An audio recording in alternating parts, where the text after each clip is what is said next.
In 1918, I lived in Sequoia County. In 1918, my family was living in South Philadelphia. In 1918, we were living in El Paso, Texas. I was born and raised in Baltimore.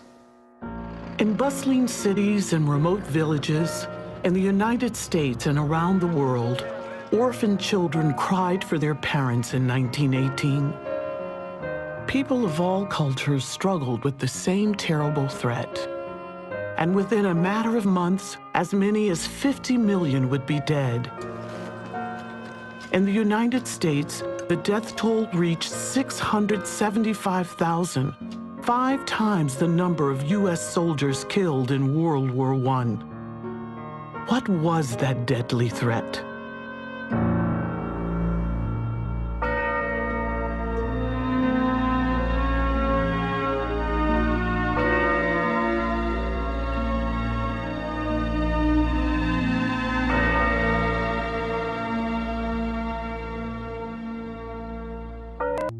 There was many people that died. We had just come from a few years before from Mexico, where we were living, on account of the revolution, the Mexican Revolution. I was about 10 years old. I was the oldest, and my 4 brothers and sisters of the family, only my dad and my sister, my smaller sister, did not get it. My 2 brothers were in one room sick.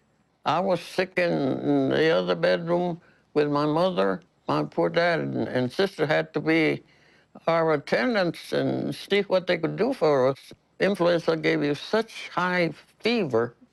Mother told me that I thought her black hair was a cat, and I was afraid of it with the delirium from the high fever. People were left very weak with it, well, on account of that high fever.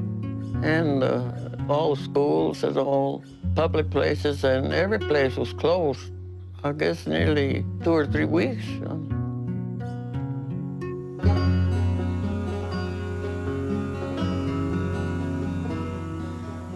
I was 8 years old. We lived near my dad's mother, and she and her daughter and 2 grandchildren were living close to us. And when they got the flu and got sick, my parents, we just moved in with them to where my mother could nurse all the patients and take care of them. At that time, my mother was 25 years old, and she had 3 children. And she was expecting another baby in May, and this was in February, and she'd taken care of 8 patients at one time, very sick patients with the flu, with no convenience, no modern facilities whatsoever. And Mother had to get the wood to keep heat in the house, to keep all those fires going, plus do the nursing care with 8 patients.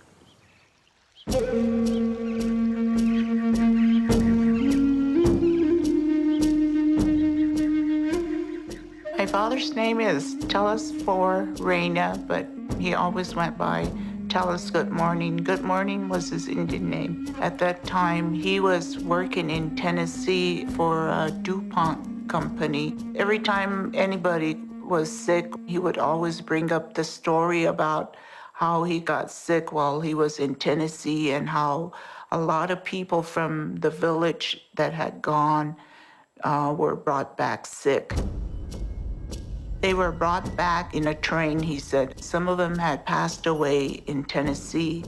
In 1918, my mother was like just 11 years old, but she remembers they lived on the south side of the village. She remembers that church bell would ring every day, that there's a certain bell for a notice for the death. And she said she remembers as a little girl how awful it sounded. In 1918, as now, most people didn't think of influenza as a disease that could lead to death. We suffer through the flu season every winter. In the U.S., the flu season usually peaks between January and the end of March. The symptoms of a cold are usually a runny nose, sometimes low-grade fever, and just feeling a little wiped out. Influenza, on the other hand, is much, much more pronounced than that. People will generally have a high-grade fever, absolutely no energy whatsoever, muscle aches, headaches, a fairly dry cough. With a common cold, you may feel bad for a couple of days, but after 4 to 5 days, you're starting to feel yourself again. With influenza, it's sometimes 2 weeks or more. Really severe, it can go on to cause pneumonia. Complications from the flu cause an average of more than 200,000 hospitalizations every year in the U.S., and an average 36,000 people die from those complications. During seasonal influenza epidemics in the United States, there are certain groups that are higher risk for complications. Young children, in particular those less than 2 years of age, elderly people, particularly people 65 years and older, persons of any age who may have certain underlying chronic conditions, for example, asthma, chronic lung disease, chronic cardiovascular disease, and in addition, pregnant women are at higher risk for complications from seasonal influenza. While seasonal influenza is a serious health threat for people at risk of complications, the outbreak of influenza that swept the nation in 1918 and early 1919 killed over 500,000 people in the U.S. when the population was only a third of what it is today.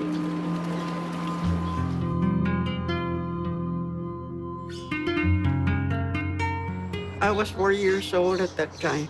I was living at the Trujillo Ranch in Members, Baywood, New Mexico. My mother was the midwife, and she tended to the people, delivery of babies and all that kind of thing. She used to take me with her to go and visit the new mothers, and I loved to go see the new babies. And I cried because at that time she didn't want to take me with her because she was tending to the sick and the dying. But the miracle about it is that she didn't get it. And according to her, none of us at home got it either. She would tell me about how people would die, sometimes two in the same bed, and they had no funeral services or anything like that. They would just carry them off to bury them. It was very hard for them to keep up burying the dead because they were dying so fast. One thing that stayed in my mind, because I used to hear it even later, was the pounding of the nailing of boards together, making I called them boxes, coffins for the people. Whether people called it influenza, the grip, or the Spanish flu, it was clear this was not the flu that comes every winter. Today, we know that influenza is caused by a virus, the influenza virus. We know that the virus spreads from one person to another through droplets when people cough and sneeze, or through contact with the virus on someone's hand or a contaminated surface. In 1918, no one knew what caused it, where it started, or how to stop it. They were scared because it happened so rapidly. They didn't know what was going on, what was happening, why. There were few communities in the U.S. so small or isolated that they were sheltered from the waves of deadly disease that swept around the world. The influenza of 1918 even touched remote Inuit villages in Alaska, sometimes killing every man, woman, and child, or killing the adults and leaving the children with no one to care for them. The 1918 influenza struck some native peoples in the Southwest very hard, too. I don't think the doctor resided here, but he came from Albuquerque. A lot of our people, older people, didn't speak the English language, so my dad would interpret for him what he was asking them to do, how to take care of themselves. They would work from early morning till late night, trying to visit every home in the pueblo. In the morning, when they got to some of the homes, they would find maybe 2 or 3 people in the family that had passed away during the night. Every day they were burying people. The church bell would be tolling from morning to evening because of so many deaths.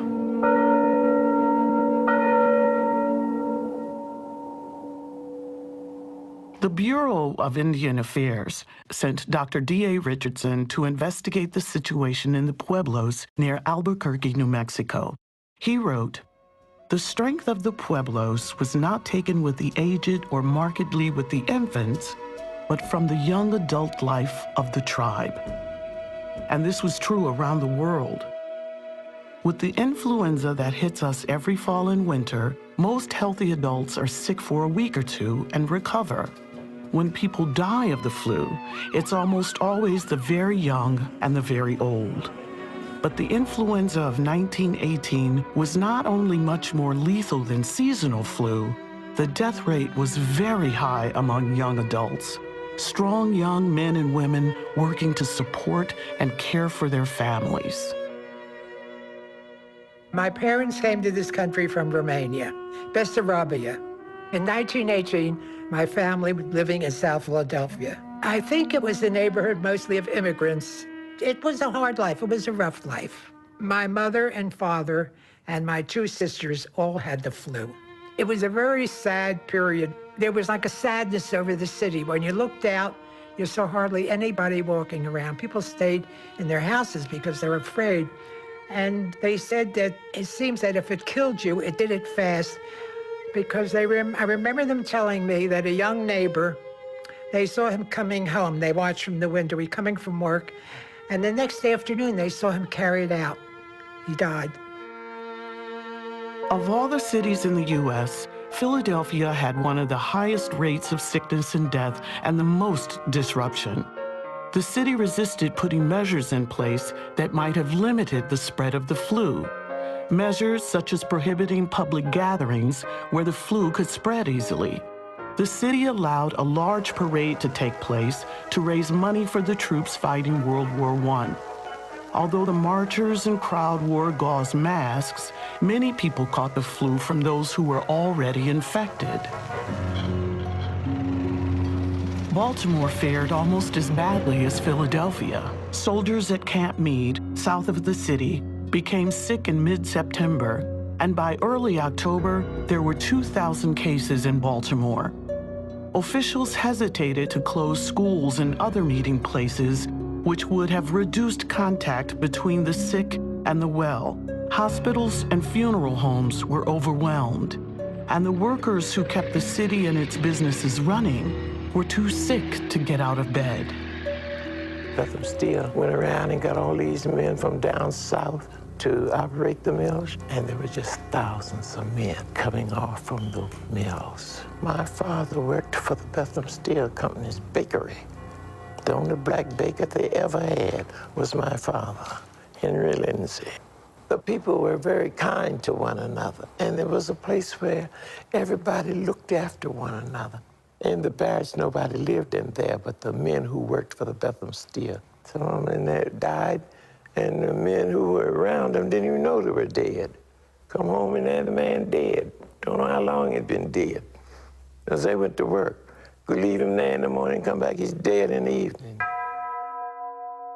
My mother was sick and everything, and they quarantined us. We didn't visit nobody, and nobody visited us except this lady, this Mrs. Kizzy Thornton. She went round helping everybody who was sick, and I declare that lady never got sick or anything. Back in 1918, I was between 10 and 12 years old, I would say, and I got the flu, and it was just my mother and I. We were two of my friends. We went to elementary school together, and both of them were stricken with the flu. And I would go out to then Bayview Hospital to go visit her, and they'd put her out on a porch in the cold winter time, and they had blankets and a hood on, but she died. Both of them died at a young age. People didn't understand, and there was no vaccine, but your parents did the best they could for you. The influenza of 1918-1919 was a pandemic, an outbreak of disease around the world which caused serious illness and death. Why was the influenza of 1918 so much more deadly than the seasonal flu we experience every winter? What was different about the influenza virus in 1918? The seasonal influenza viruses that cause annual outbreaks, epidemics in the United States during our fall, winter, and early spring, those are influenza viruses that are circulating among people worldwide. And they are evolving, they're changing just a little bit, but they're human viruses. And so some percentage of the US population and the world's population gets infected every year. Some become ill. Some percent recover from a self-limited illness, and all of these people who survive will have some immunity. Other people get vaccinated, and we receive some immunity through that vaccine. So there are two ways to acquire immune protection. One is through natural infection, in which you recover, you survive, then you have immunity. The other is through vaccination. And vaccination stimulates our body's immune system to produce antibodies against the specific virus strains that are contained in the vaccine. An influenza pandemic is different. An influenza pandemic is the emergence of a very new influenza A virus to which most of the population has not previously been exposed and does not have any immunity, no immune protection. And so what you see is very high numbers, very high percentage of people becoming sick worldwide. In the last 100 years, new influenza viruses have caused 4 pandemics in 1918, 1957, 1968, and 2009. Ultimately, they come from birds, wild waterfowl, ducks and geese, and various other birds. They can get into domestic poultry, chickens. They can also, as we know, get into human beings directly, pigs, various aquatic mammals. They can get into horses. They can get into dogs and cats. So they can take any of these paths, and in theory, they could end up getting into people by either coming directly from a bird or going through a circuitous route in another animal.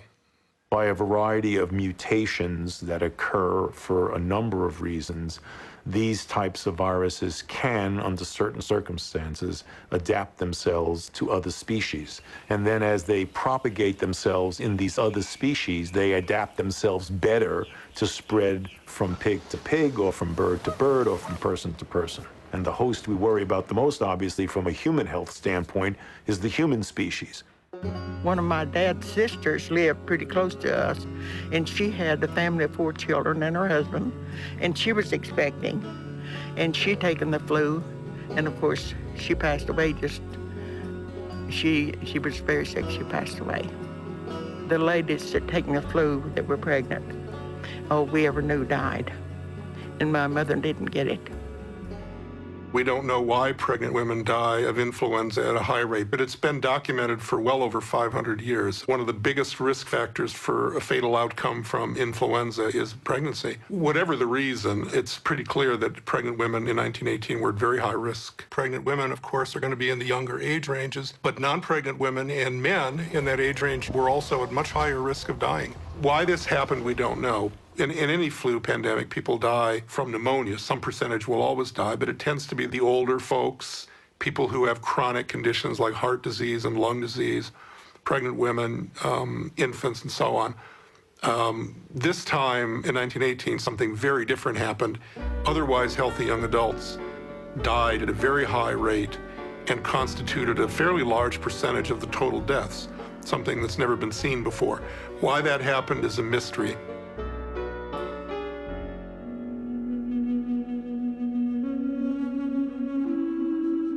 Brevik Mission is northwest of Nome, Alaska on the Bering Sea.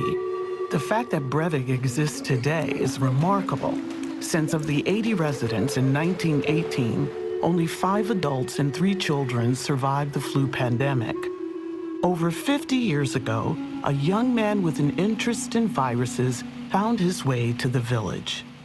I was a medical student in Sweden, and I decided to travel to the United States and get a master's degree in virology.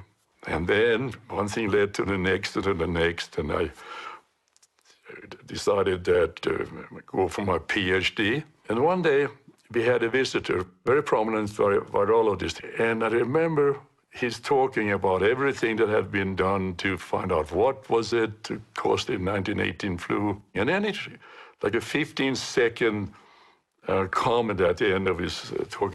He said, somebody ought to go to the northern part of the world and try to find a victim of the 1918 Spanish flu pandemic buried in the permafrost. And that victim is likely to have remained frozen since 1918. At that time, it was something like 35 years or 40 years. And try to recover the virus. And then he went to something else. And that 15 seconds, I happened to be there and heard it. I immediately went to my faculty advisor to ask him, could that be a subject for my PhD? He said, oh yeah, why don't you go ahead? I happen to have worked during the summer of 1949 for a paleontologist in Alaska. The paleontologist, Otto Geist, had worked on the Breivik Peninsula and knew the missionaries in the villages there. With Geist's help, Halden was able to review copies of mission records from the fall of 1918. He found that the military had very good records showing the location and thickness of the permafrost in Alaska. On the basis of that, I decided on three villages.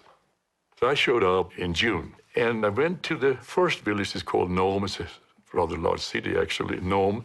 I went into the mass grave at the cemetery and discovered that the river that normally had flowed on the side of the village at some distance away, it had changed course. Since 1918, it had come into the village and melted the permafrost. I could just see it. And then I engaged a bush pilot to fly me to another village called Wales at the Bering Strait. I found where the mass grave was, clearly marked with a large cross. And the bluff had fallen onto the beach and almost excavated or invaded the mass grave. So I figured there is no permafrost here. So the bush pilot flew me to what today is Breivik. But there was no way to land there. I had to land on the beach at some distance away in another village. And then I had to cross some water with a whaleboat. We got across this really sizable water, and then I had to walk about 6 miles in soggy tundra. It was just beginning to melt, and then went on to Breivik. They had a village council, the Council of the Elders, and it's a matriarchal society. So the eldest woman of the largest family makes decisions or heavily influences decisions. And little did I know that that was going to be very important later on. Fortunately for me, there were 3 survivors of the 1918 pandemic still alive. So I asked them to please tell the other members here of the council what it was like in that November week when 90% of the village died. That I said, if you allow me to enter the grave, and if I am fortunate enough to come find the right specimen, I will take it back, the specimen back to my laboratory, and if everything works out well, it will be possible for us to develop a vaccine. So in the next pandemic coming, threatening you, we will have a vaccine to immunize you, protect you. And they understood what vaccine was because they had been immunized against smallpox. The matriarch, Jenny Olana, was in favor of that. So that influenced the decision. So they allowed me to open the grave. So I went out on the grave site and started to dig, and about a foot down, I came onto permafrost. Very hard now, frozen ground. And I started a fire. Got driftwood from the beach and climbed up on the bluff, and there were the mass grave, and started to melt the permafrost. And on the end of the second day, I came down about 4 feet, and there I found the first victim.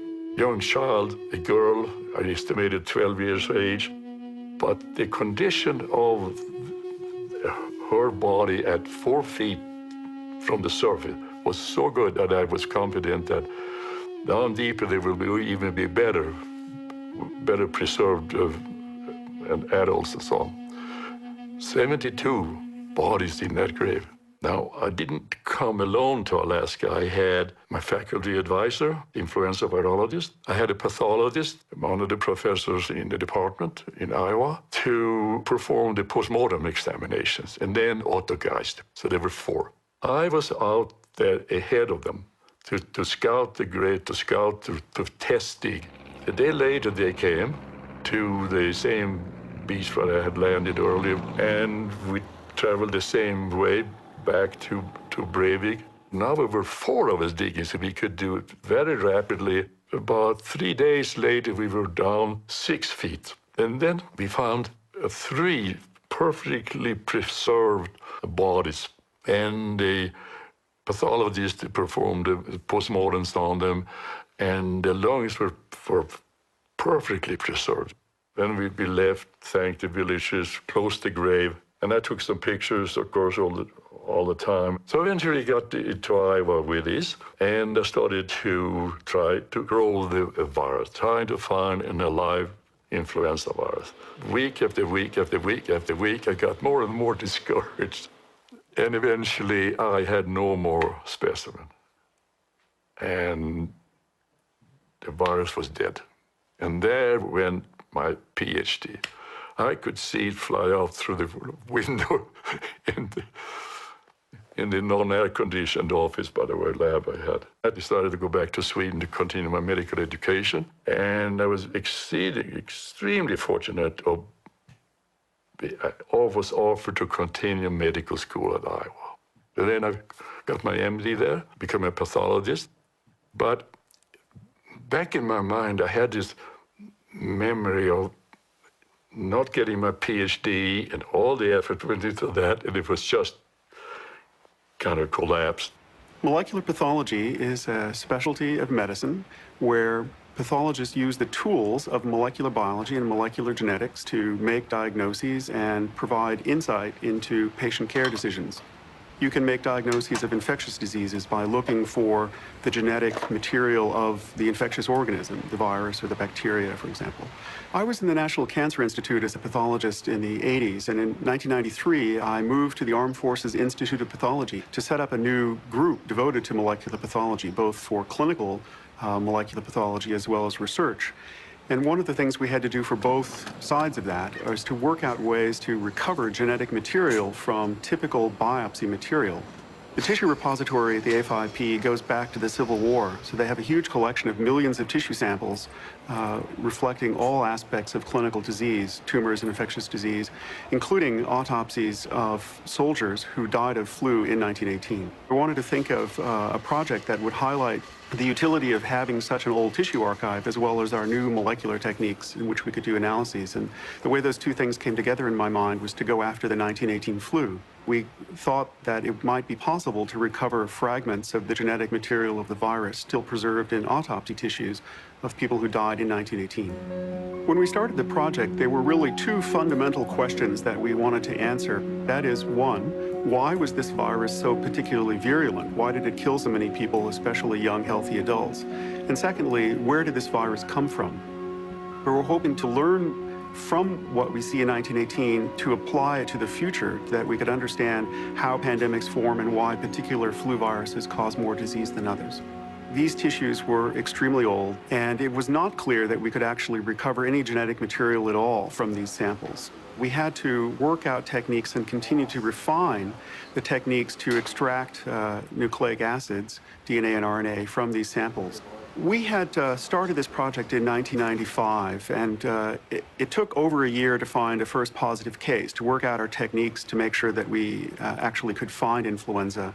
Once we had found a first positive case and we started to generate sequence and compare it to known influenza viruses, we were convinced that we had really found the 1918 virus. But we were really concerned that there would be inadequate amounts of material available to us to sequence the whole virus from that material.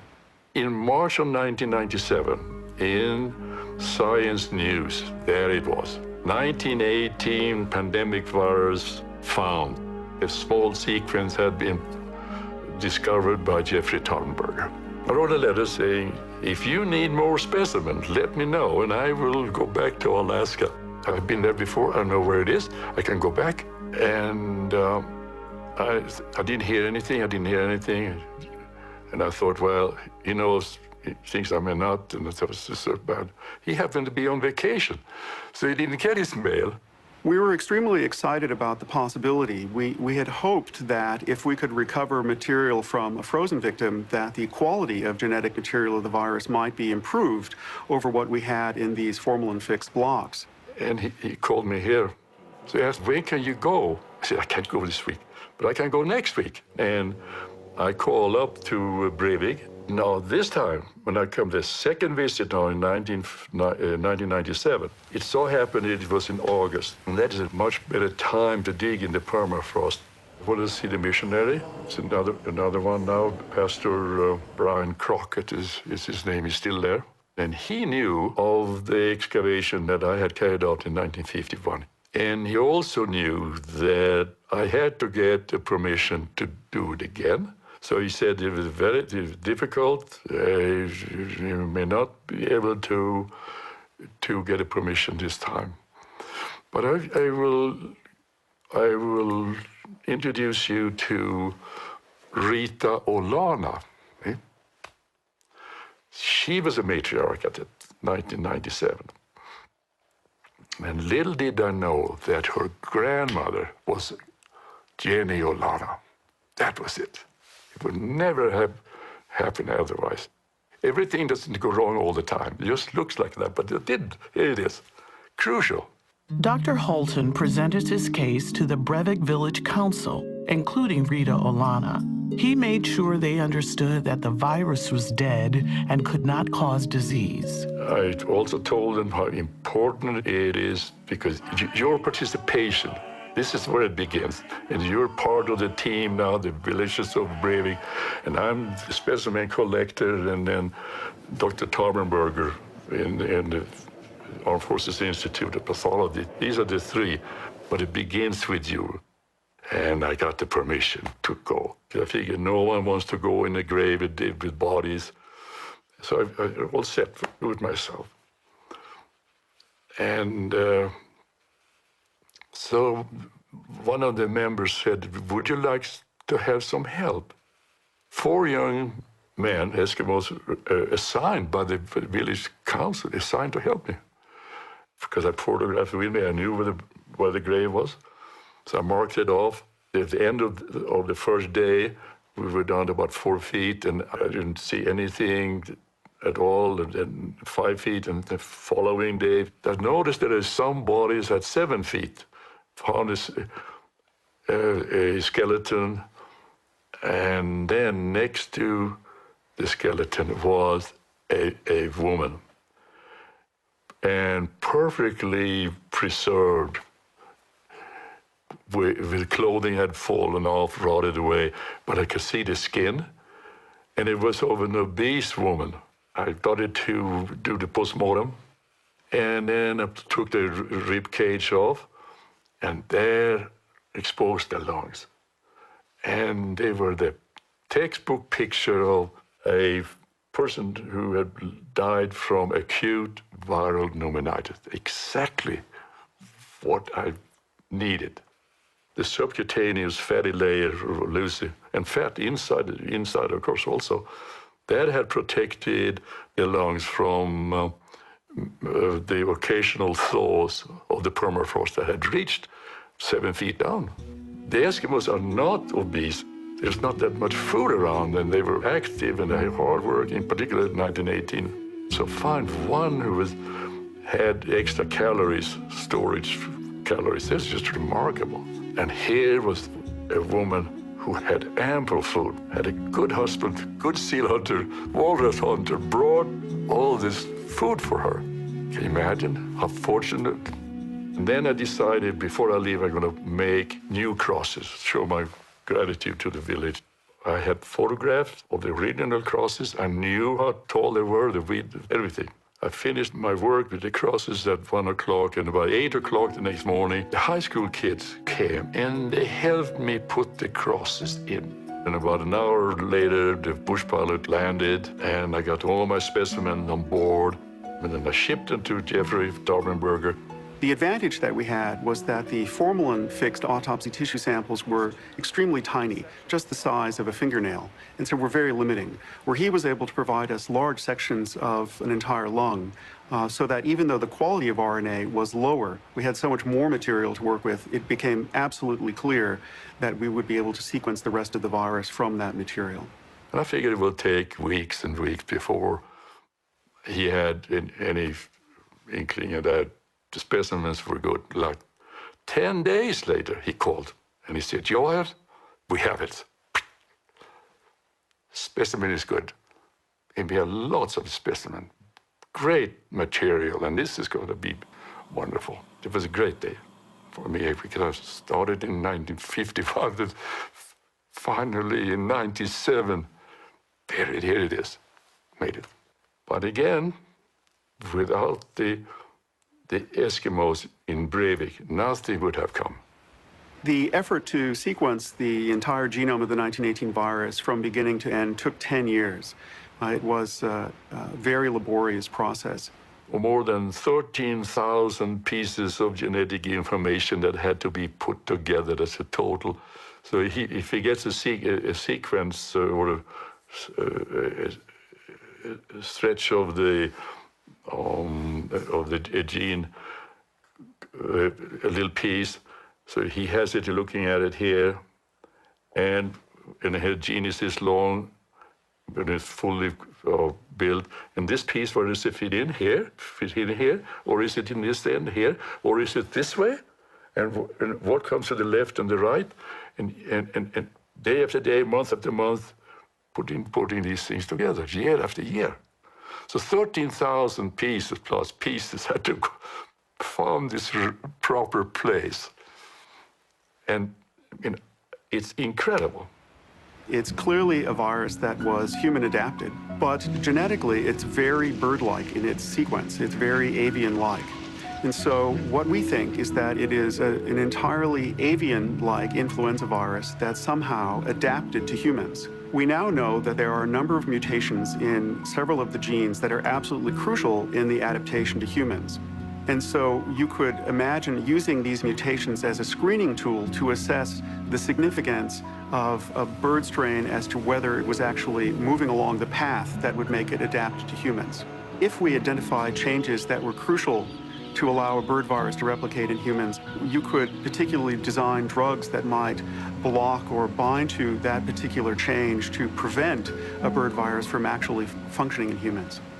The 1918 flu had as its most unique feature the fact that it had a high propensity to kill young adults ages 15 to 40. Even having the entire sequence of the virus in front of us, we do not yet understand why it behaved in that manner. I favored the idea that people in that particular age group might have had the wrong sort of immunity to the 1918 virus, some kind of immune response that actually made them more susceptible to die. In people older than about age 45 or 50 in 1918, there might have been pre-existing immunity to viruses similar to the 1918 virus. We're trying to identify influenza virus positive autopsy tissue samples from before 1918 to try to help us figure out this problem. Jeffrey Taubenberger's right-hand woman, Anne Reed, very accomplished. She was sent up with a plaque from the AFIP to present it to the village council. If this Taubenberger's work brings antiviral drugs and good vaccines and the savings of hundreds of millions of lives, it began with Rita Olana and Jenny Olana. Another question about the death toll in the 1918 flu pandemic was how people died after they became ill with the flu.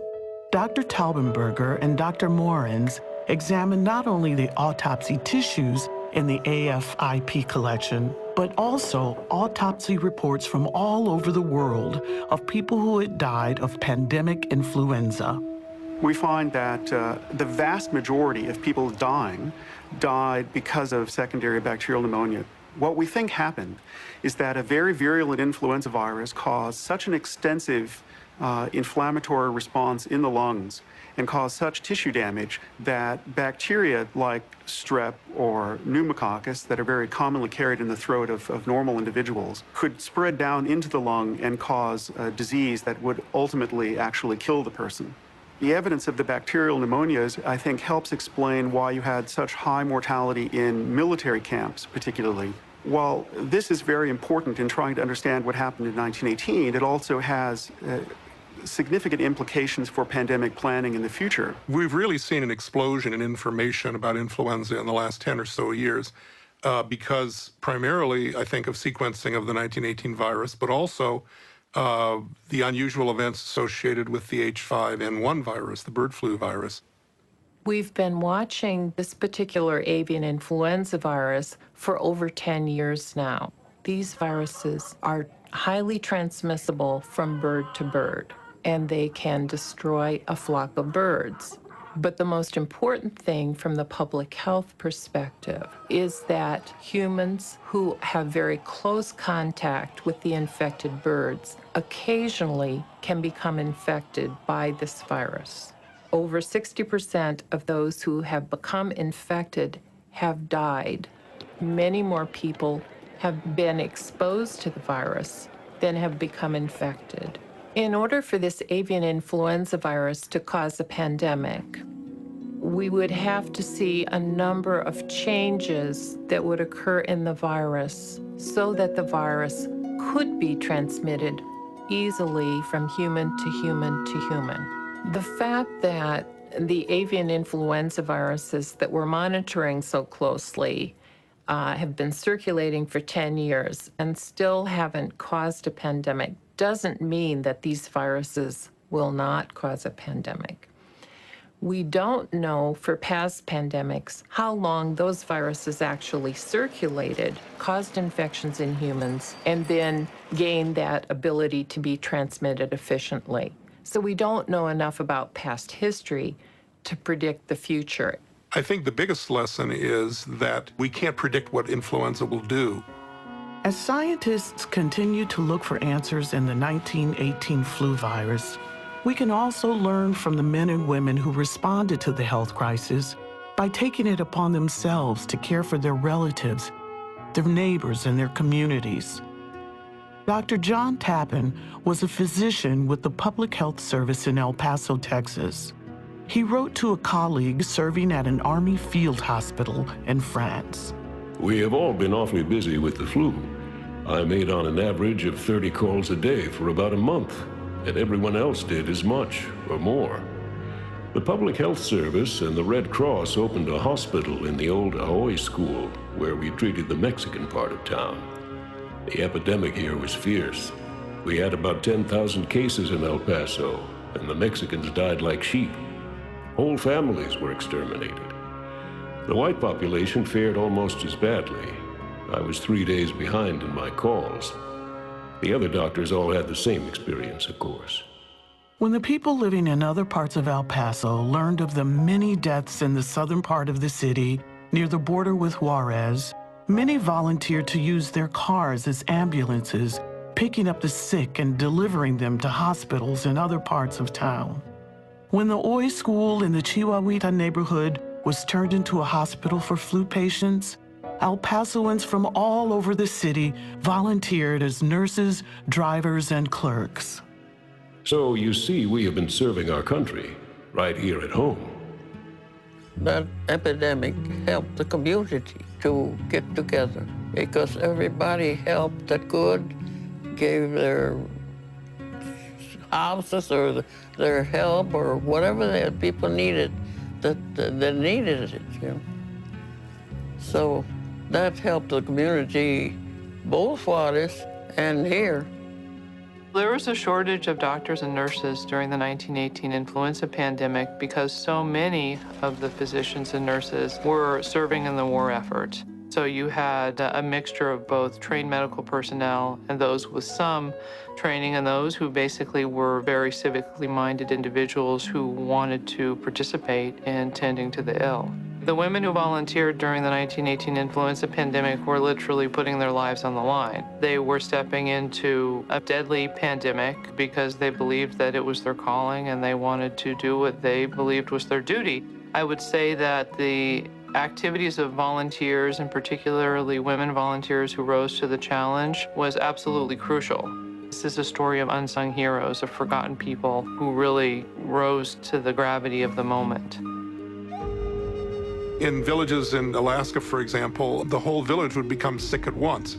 There'd be nobody to provide food, nobody to provide shelter. These things can make a difference. And even in wealthy nations like the United States, the conclusion at the end of 1918 and 1919 was that the single most important thing that could save your life from flu was good nursing care.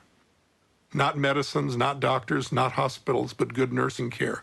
When you first read those things, you're likely to say, oh, that can't be true. What could they do in those days? You know, what's chicken soup going to do? What's a blanket going to do? I believe the data, they're strong, and some of the best and smartest physicians, nurses, and other observers said it again and again, good nursing care. Even though no one knew what caused influenza in 1918, some communities took steps to prevent the spread of the disease.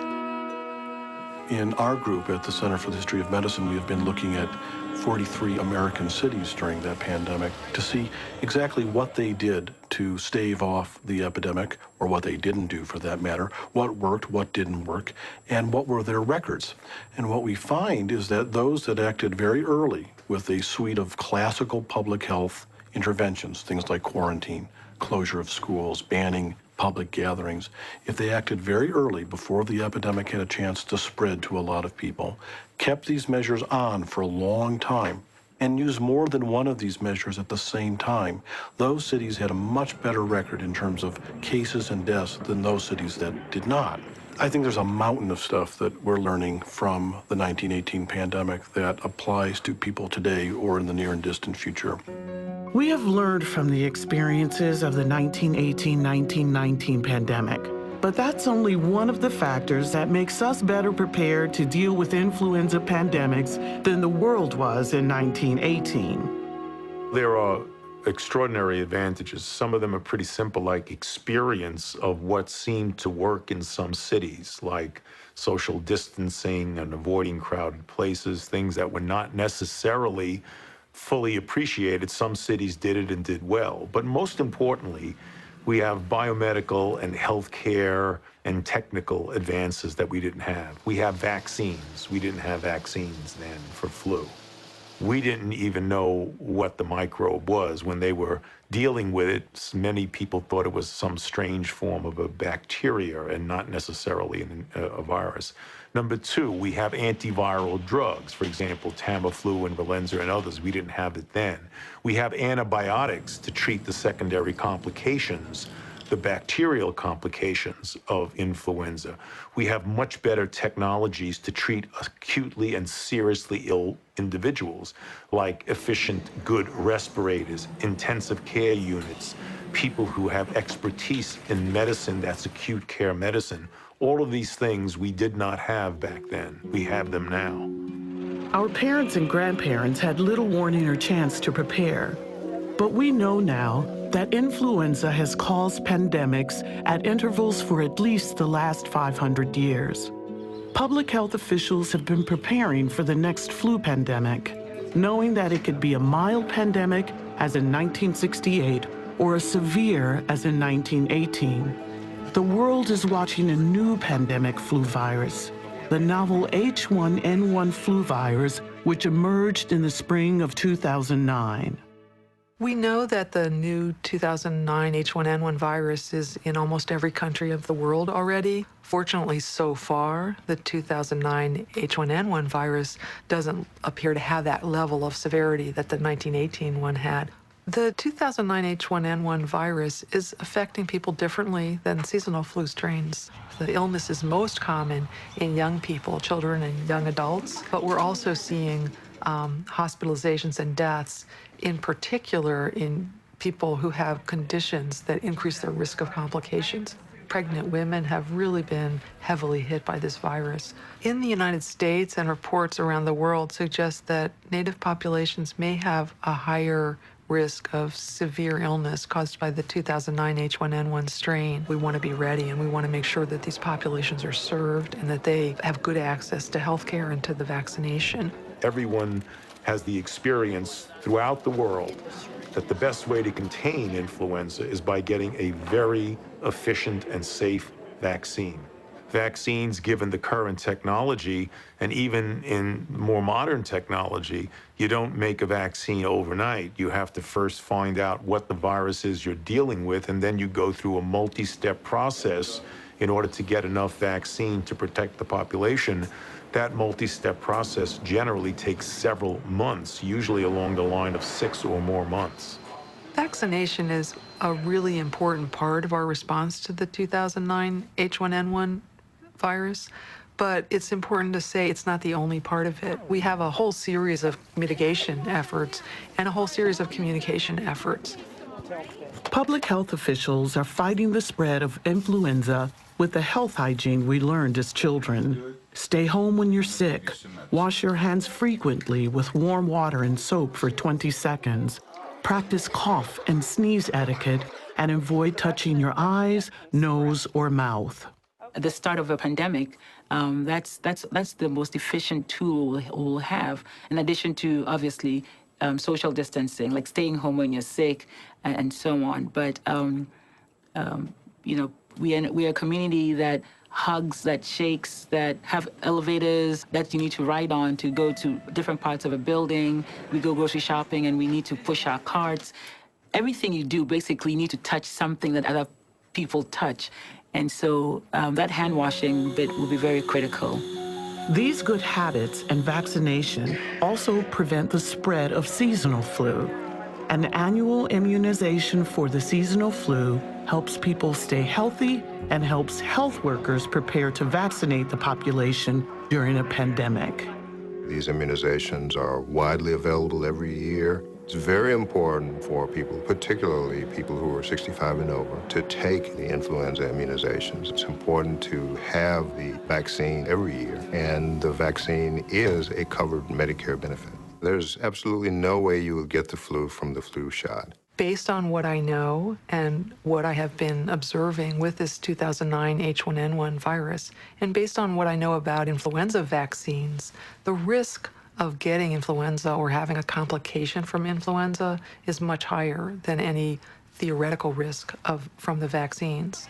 It's important for people to know that not getting vaccinated also puts you at risk. 100 million people get influenza vaccine every year in the United States. They have a strong safety track record.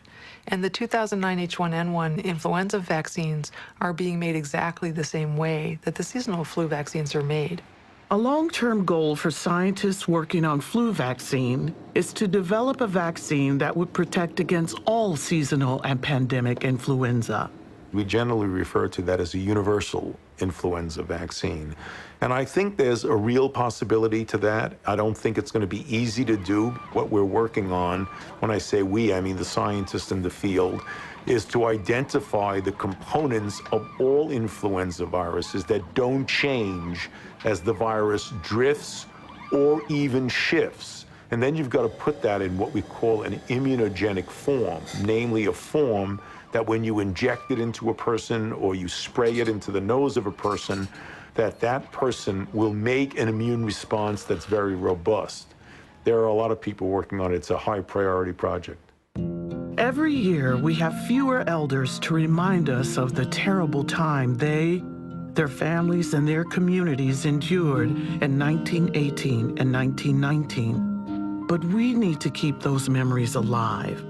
There's a lot of things to be learned from continuing to study the 1918 flu.